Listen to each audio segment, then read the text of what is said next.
ये जो 19 नवंबर बुधवार का दिन पड़ रहा है, इस दिन श्राद्ध अमावस्या पड़ रही है, जो केवल वर्ष में एक ही बार आती है। महाराज, श्राद्ध अमावस्या का सबसे बड़ा और विशेष महत्व होता है।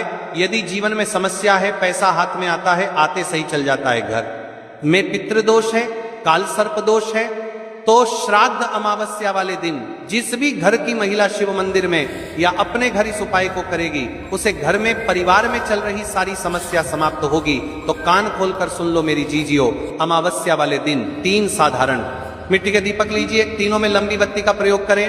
अब 1 चुटकी हल्दी लीजिए, प्रदोष काल के समय या रात्रि के समय इन तीनों दीपक को प्रज्वलित कीजिए। पहले दीपक शिव मंदिर में शिव जी की शिवलिंग के समक्ष, जहां से नीचे की ओर जल आता है। दूसरा दीपक किसी बेलपत्री के वृक्ष के नीचे। तीसरा दीपक नदी, तालाब, कुआं, बावड़ी के सम्मुख। और जहां जहां आप दीपक प्रज्वलित करोगे, वहां 1-1 स्वास्तिक हल्दी से अवश्य